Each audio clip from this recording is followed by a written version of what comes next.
तर मी कल्पना आज तुमच्यासाठी पुरणपोळीची रेसिपी घेऊन आलेली आहे। अगदी पुरण कसं भरायचं, पीठ कसं मळायचं, टम्मक कसं काठोकाठ पोळी आपली फुगेल ह्यासाठी काय टिप्स वापरायला पाहिजेत हे तुम्हाला सांगणार आहे मी।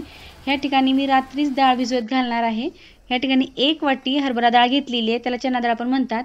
ह्या ठिकाणी 1 वाटी स्वच्छ करून घेतलेली आहे, ती आपण हे रात्री भिजत घालत आहोत। कारण रात्री भिजत घातलं तर अगदी 1 शिट्टीला आपलं हे पुरण शिजून तयार होते, परफेक्ट शिजून तयार होते।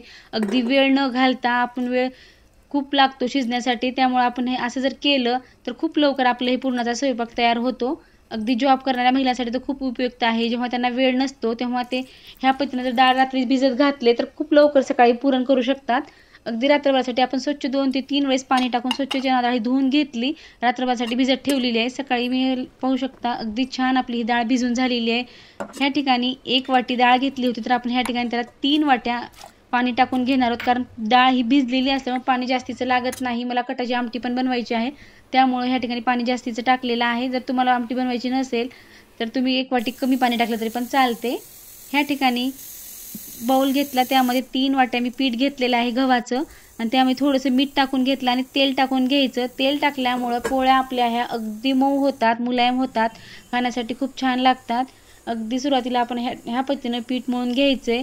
जास्तीचं पाणी टाकायचं नाही, अगदी थोडं थोडं पाणी टाकत आपण हे पोळीचं पीठ मळून घेणार आहोत। पोळीचं पीठ मळते वेळेस एकदम पाणी टाकायचं नाही, आणि लूज पीठ मळायचं आपल्याला। एकदम घट्ट चपातीच्या पिठासारखं आपल्याला पीठ मळून घ्यायचं नाही। लूज पीठ मळलेलं आहे, पीठ असंच लूज मळलेलं आपण ह्या ठिकाणी आणखी सॉफ्ट केलेलं नाही। थोडंसं तेल लावून आपण असंच ठेवून देणार आहोत। एक 15 ते 20 मिनिटाकरता आपल्याला ह्यावरती झाकण ठेवून हे पीठ असंच ठेवून घ्यायचं आहे, कारण पीठ भिजण्यासाठी वेळ लागतो। पीठ जर लगेच लगेच पोळ्या केलं तर पोळ्या ह्या व्यवस्थित होत नाहीत। अगदी पीठ छान भिजायला पाहिजे, त्या अगोदर आपण हे पीठ मळून ठेवलेलं आहे। जेव्हा आपण कुकर ठेवतो तेव्हाच आपल्याला पीठ मळून घ्यायचं आहे, नंतर गडबड होते आणि पोळ्या ह्या व्यवस्थित येत नाहीत।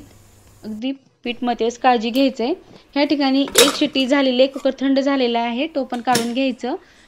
डाळ अगदी छान मऊसर शिजलेली आहे। ह्या ठिकाणी कढई घेतली, त्यावरती चाळणी ठेवली, जी डाळ शिजलेली आहे ती वरती टाकायचं, आणि पाणी जे कट आहे ते खाली निघून जाईल। त्या कटाची आपल्याला आमटी बनवायची आहे। ह्या ठिकाणी डाळवरती राहिलेली डाळ अगदी छान शिजलेली आहे, जास्तीची पण गिजगीज झाली नाही। जर जास्त डाळ शिजली तर पीठ आणि पुरण आपलं हे बाहेर येऊ शकतं, पुरण आपलं पातळ होण्याची शक्यता असते। त्यामुळे जास्तीच्या शिट्ट्या करून घ्यायचं नाही। जेव्हा आपण डाळ भिजवतो तेव्हा 1च शिट्टी करून घ्यायचं आहे, जास्तीच्या शिट्ट्या करायच्या नाहीत। कट अगदी छान निघालेला आहे, कटासाठी आपण पाणी जास्तीचं टाकलेलं होतं। अगदी परफेक्ट शिट्टी झालेली आहे। ह्या ठिकाणी कट व्यवस्थित निघालेला आहे, डाळ पण आपली व्यवस्थित शिजलेली आहे। अगदी ह्याच पद्धतीने आपल्या डाळ शिजवून घ्यायचं। डाळ ही घुगऱ्या टाईप राहिल्या पाहिजे, तरच आपल्या पोळ्या ह्या व्यवस्थित येतात। ह्या ठिकाणी जितकी डाळ घेतली होती तितकीच आपण साखर घेतलेली आहे। साखरेऐवजी आपण गूळ पण घेऊ शकतो, पण मी ह्या ठिकाणी साखरच वापरलेली आहे। अगदी छान मिक्स करून घ्यायचं। सुरुवातीला आपला गॅस मीडियम ठेवायचा आहे, आणि छान आपण असंच शिजवून घेणार आहोत। डाळ शिजण्यासाठी वेळ लागणार नाही, कारण डाळ ही खूप छान शिजलेली असल्यामुळे पुरण खूप लवकर शिजून तयार होते। आता अगदी घट्ट व्हायला सुरुवात झालेली आहे, थोडंसं घट्ट आणखीन करायचं आपल्याला। गॅस मीडियम ठेवायचा, गॅस फुल करायचा नाही, नाहीतर खाली कढईला चिटकण्याची शक्यता असते। साखर आपली पूर्ण आता मेल्ट झालेली आहे, पुरण हे पातळ झालेलं आहे। आता अगदी छान शिजवून घ्यायचं। या पोळ्या सहज कोणीही नवीन जरी बनवत असेल फर्स्ट टाइम तर पोळ्या बिघडणार नाही। तुम्ही नक्की ट्राय करून पहा, अगदी नवीन पद्धत आहे, सहज कोणीही करू शकते। पोळ्या म्हणलं की सगळ्यांना खूप अवघड वाटतं की किती कुटाणा आहे आणि करायला खूप वेळ लागतो असं वाटतं, म्हणून खूप जण पोळ्या करायच्या भानगडीत जात नाही। पण अगदी छान सोपी पद्धत आहे, ज्यांना करा वाटत नाही त्यांना पण खूप इंटरेस्ट येईल, आणि पटकन पुरण तयार होते। त्यामुळे पुरण तयार करायला काहीच वेळ लागणार नाही, पुरणही बिघडणारही नाही। अगदी परफेक्ट पुरण बनवून तयार होते। ह्या ठिकाणी पुरण आता व्यवस्थित घट्ट झालेलं आहे, पाहू शकता। इतकं घट्ट बनवून घ्यायचं आहे आपल्याला, जास्त पण घट्ट करायचं नाही। आता हे परफेक्ट झालेलं आहे, गॅस बंद करायचं आहे। गॅस बंद करून आपण आता हे पुरण असंच मिक्स करून घेतलं आहे, थोडंसं थंड होऊ द्यायचं, आणि आपण आता हे चाळणीवरती टाकून गाळून घेणार आहोत। अगदी छान पुरण अगदी ह्या पद्धतीनं पडलं पाहिजे। चाळणीवरती टाकायचं, आणि आपण आधी उलटण्यानंच आपण ह्याला असं प्रेस करून घेणार आहोत। जितकं पडेल तितकं पडेल, जे वरी शिल्लक राहील ते आता आपण एखाद्या फुलपात्र किंवा ग्लास कुठलंही भांडं घेऊ शकतो। तर ह्या ठिकाणी असं एक भांडं घेतले मी, गंज घेतलेला आहे, त्या गंजाच्या साह्याने असं अगदी प्रेस करायचं, पूर्ण पुरण हे खाली गळून जाईल। अगदी छान आपलं पुरण बनवून तयार झालेलं आहे। चाळणीला लागलेलं आणि भांड्याला लागलेलं आपण कटाचं जे तयार केलेलं पाणी आहे त्या पाण्यामध्ये आपण हे स्वच्छ धुवून टाकून देऊ शकतो। ह्या ठिकाणी पीठ अगदी व्यवस्थित भिजलेलं आहे। ह्या टाईपचं आपल्याला थोडं 2-3 वेळेस असं आपटून घ्यायचं आहे, जे की पीठ आपलं हे खूप छान फाकलं जातं आणि लवचिक होतं, आणि पुरण हे बाहेर येत नाही। पोळी आपली जितकी मोठी म्हणेल तितकं आपण करू शकतो, अगदी परफेक्ट पोळी बनते। ह्या पद्धतीचं थोडंसं करून ट्राय करा। अगदी छान पुरण तयार झालेलं आहे, थंड झालेलं आहे, घट्ट झालेलं आहे पुरण. पीठ पण व्यवस्थित झालेलं आहे. आता आपल्या पोळ्या बनवायचं आहे.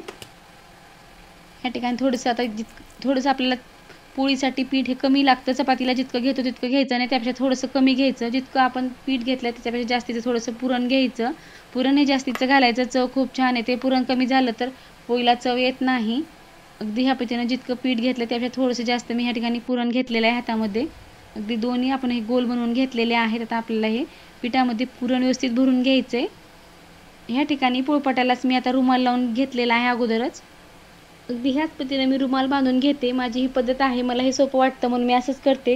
दस्ती वगैरे काही घेत नाही. अगदी मोठा रुमाल ठेवलेला आहे, तो खालून गाठ बांधून घेतलं की परफेक्ट बसतो. आणि पोळी आपण लाटतो तेव्हा पोळी आपल्याला लाटताना त्रास होत नाही, हलत नाही, परफेक्ट पोळी बनवता येते. अगदी ह्या पद्धतीनं आपल्याला पिठामध्ये आपलं पुरण भरून घ्यायचं आहे. अगदी अंगठ्याच्या साहाय्याने प्रेस करत करत आपण पुरणमध्ये बसवून घेणार आहोत. आणि वरती जे पीठ आलेलं आहे त्याला आपल्याला व्यवस्थित चिटकावून घ्यायचं आहे, जे की पुरण बाहेर येणार नाही लाटते वेळेस.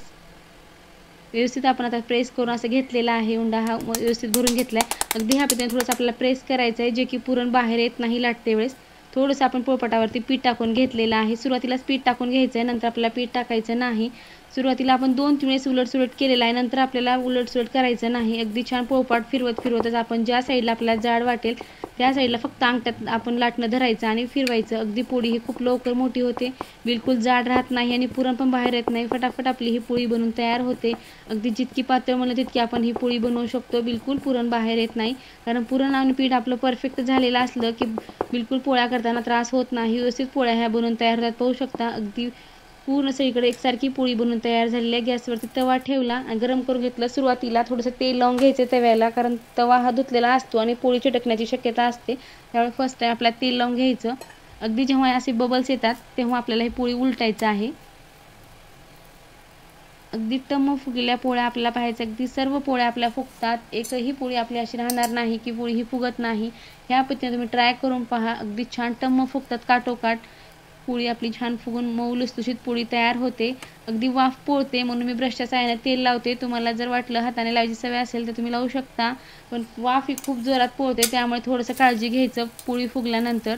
अगदी उलटण्यानं आपण असं त्याला उलटून टाकलेलं आहे. दोन्ही साईडनं व्यवस्थित तेल, तुम्ही तूप वापरत असेल तर तूप लावू शकता. ह्या ठिकाणी तेल लावून घेतलेलं आहे. अगदी खरपूस असं आपण हे भाजून घेतलेली आहे पोळी. आता मस्त पोळी भाजून तयार झालेली आहे.